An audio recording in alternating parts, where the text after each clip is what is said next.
Bon appetit! Julia Child was a trailblazer for the modern woman, redefining domesticity in the modern age and removing the rhetorical expiration date on a woman's ability to invent herself. While many Americans may know Julia Child as the famous American woman who brought French cuisine to the Americas via her numerous television series and cookbooks, before Julia Child was Julia Child, she was merely an American woman living in a French country on her long path to self-discovery. According to an article written by Biographical editors and published by A&E television networks in May of 2021, Julia Child was born on August 15, 1962 in Pasadena, California. A lecture by Bob Splitz from September 2012, an author of Deary, The Remarkable Life of Julia Child, and his close friendship with Julia Child, he spoke about her extreme wealth while growing up. She grew up just around the corner from Millionaire's Row. Her dad was a successful businessman and an early investor in California real estate. Her orbit was one of gated communities, cooks, maids, butlers, and high society polo matches. She thrived with her large stature, coming in at 6'2", and even more with her big personality. A source, Julia Child Foundation website, written by Julia Child Foundation editors in September 2014, wrote that she was educated at San Francisco's elite Katharine Brunson School for Girls and went on to Smith College in Northampton, Massachusetts, following the footsteps of her mother.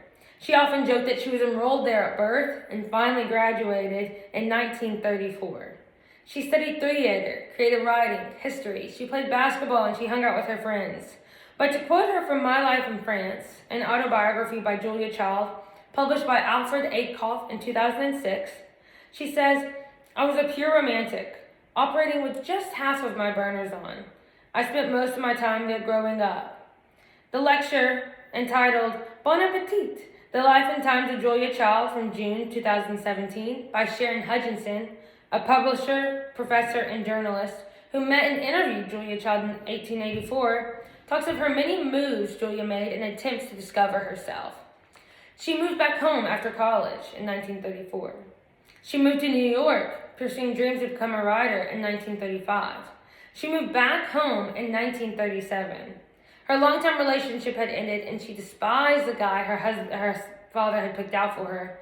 So she ran off, and she moved to Washington, D.C. in 1940, where she worked as a secretary in the OSS, the Office of Strategic Services, now known as the CIA.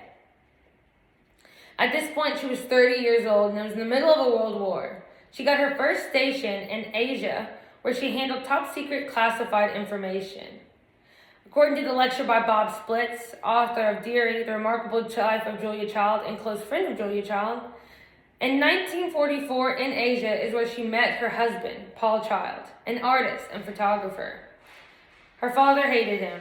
He was an intellectual, an artist, and worst of all, a liberal Democrat. But they married 2 short years later in 1946 during their time back in the United States. He taught her how to be independent, how to seek out the riches for life, from books, from art, and most of all, from food. In 1948, Paul got stationed in Paris, France, and this is where she discovered her love for culture and for food. She enrolled in the Cordon Bleu cooking school in 1949 when she was 37 years old. This is a 2-year program, however it took her 3 years, as she failed her first final exam in 1951 and had to retake it to pass it in 1952 at 40 years old. While in cooking school, she met 2 of her closest friends, and after graduating in 1952, they went on to start their own cooking school out of Julia Child's apartment. An article written by Biography.com editors and published by A&E television networks in May 2021 spoke about the importance of the year 1961 was for Julia. At that point, she was the ripe age of 49 years old, and her and her husband Paul returned to the States, where they bought a house in Cambridge, Massachusetts. It was this year that she published her first cookbook, Mastering the Art of French and Cuisine, almost 10 years after she started writing it. She went on to write 16 additional cookbooks following that one. It was also in that year that she made her first TV appearance to promote her cookbook, demonstrating how to make an omelet. It was her charisma and her high personality that drew a lot of attention. And after positive public response, the TV station invited her back to start her first TV series, The French Chef, in 1962 when she was 50 years old.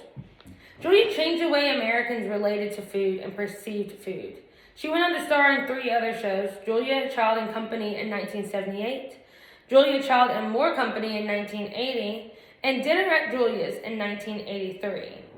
The Julia Child Foundation website, written by Julia Child Foundation editors in September 2014, wrote about the numerous honors and awards that she was given. She was even given honorary degrees from universities such as Brown University, Boston University, Harvard University, among many others. She won Emmys for her performances on TV. She won awards for her numerous cookbooks.